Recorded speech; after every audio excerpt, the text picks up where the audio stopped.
Ukraine has intensified its attacks on the Russian Black Sea Fleet and is systematically knocking out Russian ships and military facilities on the peninsula.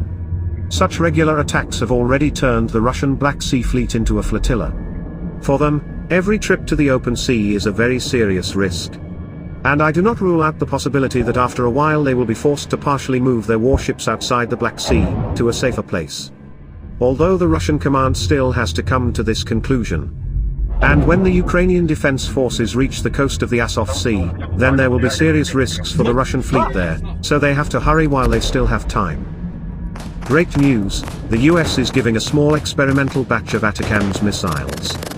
I think the test drive of the armed forces will be successful, amen. Perhaps this will be the first unique use of ATACMS against surface targets, but first we have to get them, although Russian propagandists have already started destroying them. This is probably how they justify their toothless air defense. ATACMS will allow strikes not only on the territory of the Crimean Peninsula, but will greatly simplify the impact on all footholds within a radius of up to 300 kilometers. Is Ukraine capable of completely destroying the Russian Navy? I think so. Every day, every week, every month, gradually, step by step, ships will be destroyed, which Russia will not be able to compensate for. And I do not exclude the possibility that before the Russian command realizes that they need to save their ships, at least the ones that remain, they will lose more than one more combat unit.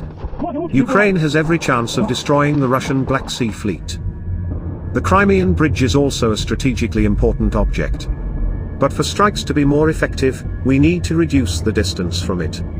And this can be done by going to the coast of the Azov Sea. That is, the advance in Zaporizhia region accelerates the process of an irreversible event on the Crimean Bridge. Ukraine's intelligence chief believes that the Ukrainian armed forces can break the land border to Crimea before the onset of winter. How realistic is such a scenario and what factors will make it happen?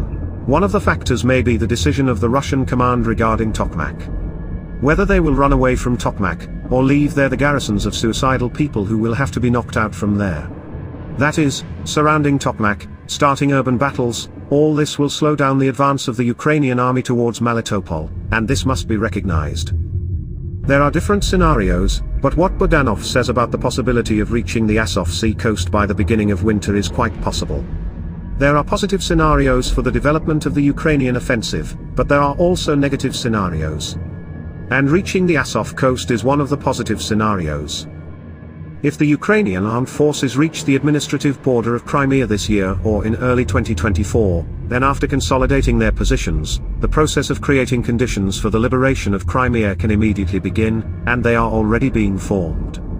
But the physical presence of Ukrainian forces there will accelerate the process.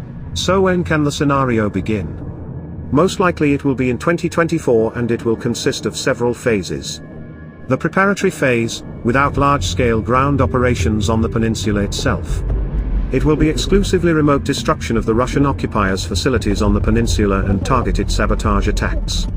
And the active phase itself may well begin by the end of 2024, when the conditions are already in place.